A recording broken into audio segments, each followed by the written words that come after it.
Israel कहीं पर भी रुकने के लिए तैयार नहीं। उसने फिर से एक बार लेबनान पर हमले अपने शुरू कर दिए हैं। दक्षिणी लेबनान में ये हमला किया गया है। ये जहां पर किया गया है वो तेबनिन में किया गया है। एक रिहायशी इमारत पर अटैक किया। इजरायली एयर स्ट्राइक में इमारत को भारी नुकसान पहुंचा है। उसकी तस्वीरें भी सामने आ रही है। ये कुछ तस्वीरें सामने आई है कि वहां पर ये जो हमला किया गया है तेबनिन में, वहां किस तरीके से नुकसान पहुंचा है। रेस्क्यू के लिए टीमें पहुंची हुई है, फायर ब्रिगेड की गाड़ियां भी पहुंची हुई है। सब कुछ पूरी तरीके से धराशायी हो चुका है लेबनान के अंदर। और अब ऐसे में जो बची खुची इमारतें हैं उसे भी इजराइल निशाना बनाते हुए नजर आ रही है। एक बार फिर से इजरायली डिफेंस फोर्स की तरफ से ये बड़ी कार्रवाई की गई है और साउथ लेबनान में फिर से एक रिहायशी बिल्डिंग को निशाना बनाया गया है।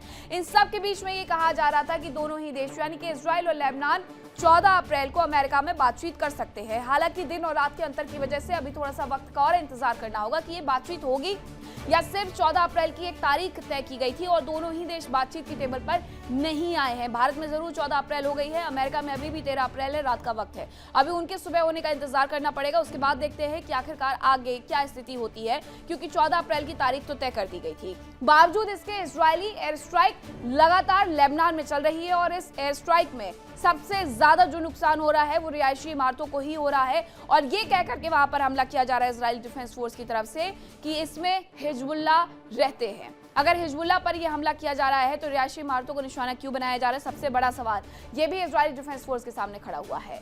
अमेरिका ने हॉर्मुज स्ट्रेट की नाकेबंदी कर दी। अमेरिका का मकसद ईरान की आर्थिक रीढ़ यानी तेल के कारोबार पर रोक लगाने की है। अब कैसे वो रोक लगा रहा है आप जरा देखिए इस रिपोर्ट में।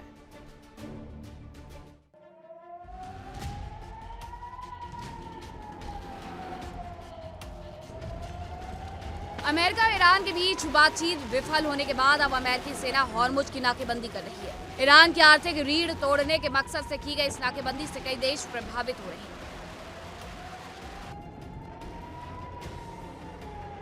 समंदर में एक तरफ अमेरिकी सेना पहरा दे रही है तो वहीं राष्ट्रपति ट्रंप ने एक बार फिर धमकी दी। उन्होंने चेतावनी दी कि अगर कोई ईरानी जहाज पास आया तो उसे तुरंत तबाह कर दिया जाएगा। ट्रंप ने दावा किया कि ईरान की नौसेना कमजोर हो चुकी है। इधर ईरान ने भी जवाबी कार्रवाई की धमकी दी है।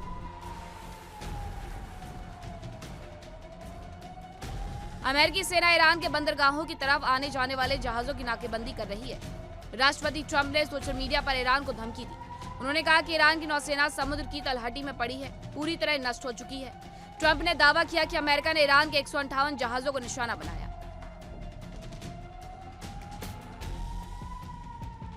ट्रंप के अनुसार अभी तक ईरान के फास्ट अटैक शिप्स को निशाना नहीं बनाया गया। ट्रंप ने चेतावनी देते हुए कहा कि अगर ईरान की कोई भी फास्ट अटैक शिप नाकेबंदी के करीब आती है तो उसे तुरंत तबाह कर दिया जाएगा।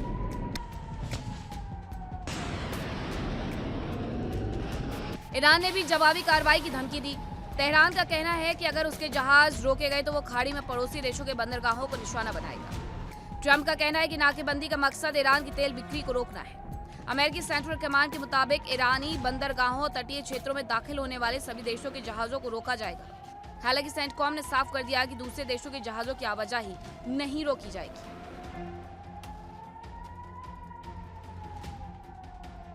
अमेरिका का दावा है कि उसने ईरान की नौसेना को काफी नुकसान पहुंचाया है, लेकिन खतरा अभी भी पूरी तरीके से खत्म नहीं हुआ।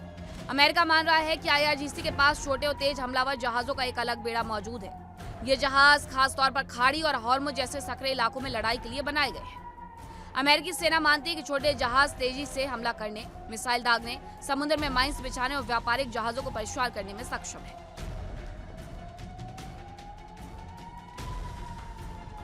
हॉर्मुज स्ट्रेट की चौड़ाई सबसे सकरे हिस्से में करीब 20 मील है, जिससे इन छोटे जहाजों को रणनीतिक बढ़त मिलती है। एक्सपर्ट्स के मुताबिक ये जहाज आसानी से छिप सकते हैं और इन्हें खत्म करना आसान नहीं है।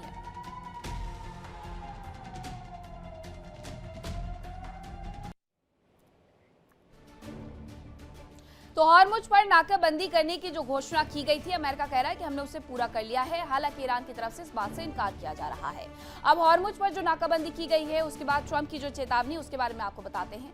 ट्रंप की चेतावनी यह है कि ईरानी जहाज पास आएंगे तो उन्हें तबाह कर दिया जाएगा।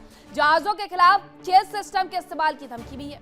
ड्रग तस्करों के खिलाफ इस्तेमाल होता है ये सिस्टम, जिसके बारे में अमेरिका कह रहा है कि अगर ईरानी जहाजों ने आसपास आने की कोशिश की तो हम उस पर भी यही सिस्टम लागू करने वाले हैं। यूएस ने ईरान के 158 जहाजों को तबाह कर दिया है। ये दावा उनकी तरफ से दरअसल किया गया है। ईरान के फास्ट अटैक शिप पर हमला नहीं करने का दावा भी किया गया है। तो ये पूरा अभी स्थिति जो है वो हॉर्मुज स्ट्रेट में बनी हुई नजर आती है। वही खबर यह है कि ईरान से युद्ध में अमेरिका को एक बड़ा नुकसान हुआ है। ये जो नुकसान हुआ है उसके बारे में मीडिया में भी कई सारी रिपोर्ट्स में कई सारे दावे किए गए हैं, उसके बारे में मैं आपको बताऊंगी। लेकिन ईरान से जो युद्ध अमेरिका का चल रहा है उसकी वजह से अमेरिका को मुंह की खानी पड़ रही है। मीडिया रिपोर्ट्स ये दावा कर रही है यूएस की प्रिसिजन स्ट्राइक मिसाइल खत्म हो गई है। मार्च की शुरुआत में ही ये मिसाइलें खत्म हो गई थी। यूएस आर्मी की एक आर्टिलरी यूनिट की मिसाइलें पूरी तरीके से खत्म हो गई हैं। टेस्टिंग फेज में ही प्रिसिजन स्ट्राइक मिसाइल्स खत्म हो गई थी, यानी उनके पास इन मिसाइलों का अकाल पड़ गया है। और ये दावा भी अमेरिकी मीडिया रिपोर्ट्स की तरफ से किया जा रहा है कि यूएस की प्रिसिजन स्ट्राइक मिसाइल खत्म हो गई है, जो कि मार्च की शुरुआत में ही खत्म हो गई थी। अब क्या यही वजह है कि जो गोला बारूद अमेरिका का कम होते जा रहा है, खत्म होते जा रहा है, उसकी वजह से वो इस युद्ध से जल्द निकलने की कोशिशों में जुट गया है? क्योंकि एक तरफ वो युद्ध लड़ रहा है, दूसरी तरफ उसके यहाँ पर ही उसका विरोध हो रहा है, और तीसरी तरफ आने वाले वक्त में मिड टर्म इलेक्शन है। ये तमाम ऐसे पॉइंट्स हैं जो अमेरिकी राष्ट्रपति डोनाल्ड ट्रंप को पीछे हटने के लिए मजबूर कर रहे हैं। खबर यह है कि इजरायली सेना के लेबनान में जो हमले हैं वो अभी भी चल रहे हैं। साउथ लेबनान उनके लिए सबसे मुफीद जगह हो गई है, जहां वो बार बार हमले कर रहे हैं। तेबे गांव में अटैक किया है। हमले की जो तस्वीरें हैं वो भी सामने आ गई हैं। ये तेबे गांव है साउथ लेबनान का, जिसे पूरी तरीके से तबाह कर दिया गया है। अचानक से विस्फोट होता है और उसके साथ सिर्फ और सिर्फ रह जाता है तो धुएं का गुबार। अब यहाँ पर क्या स्थिति बनी होगी वो जरा सोचिए। इजराइल डिफेंस फोर्स ने इस कदर यहाँ पर विस्फोट किया है कि यहाँ सारे के सारे घर तबाह हो गए हैं। ये आपको स्ट्रक्चर नजर आ रहा है जो थोड़े ही सेकंड के बाद पूरी तरीके से नष्ट हो जा रहा है। रिहायशी इलाकों में, रिहायशी बिल्डिंगों पर, रिहायशी गांवों में निशाना बना करके हिजबुल्लाह के लड़ाकों को मार गिराने का दावा इजरायली डिफेंस फोर्स बखूबी करते हुए नजर आ रही है। इजरायली डिफेंस फोर्स ये कहते हुए नजर आ रही है कि वो हिजबुल्लाह को कहीं से कहीं तक बख्शने नहीं वाली है, लेकिन उसकी जो तस्वीरें सामने आती है किसी गांव पर हमले करने की, किसी रिहायशी बिल्डिंग पर हमले करने की, वो सवालिया निशान खड़े कर देती है कि आखिरकार ऐसी कौन सी पुख्ता जानकारी है जो इजरायली डिफेंस फोर्स के हाथ में लगी थी कि इन गाँवों में या इन रिहायशी बिल्डिंगों में हिजबुल्लाह के लड़ाके रहते हैं जिन्हें इजरायली डिफेंस फोर्स मार गिरा रही है। एक तस्वीर और है कि यूएस के पास हथियारों का जखीरा कम होते जा रहा है। ये दावा वेस्टर्न मीडिया के हवाले से किया जा रहा है कि अब उनके पास प्रिसिजन मिसाइल्स कम होते जा रही हैं, जिसकी वजह से भी वो युद्ध से हर हाल में बाहर निकलना चाहता है। इजराइल इस युद्ध में अभी भी लेबनान के साथ उलझा हुआ नजर आ रहा है, क्योंकि ईरान के साथ अमेरिका का सीज फायर चल रहा है, इसलिए वो भी आगे आकर के युद्ध में पार्टिसिपेट करते हुए नजर नहीं आ रहा है। लेकिन लेबनान पर बार बार हमले करके ईरान को भड़का और उकसा जरूर रहा है।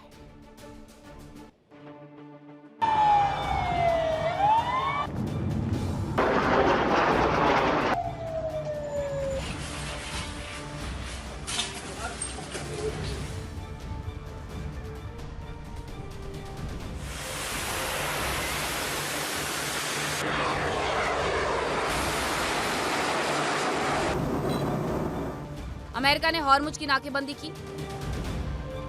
ईरान की ओर से आने और जाने वाले जहाजों को रोकने का ऐलान कर दिया गया।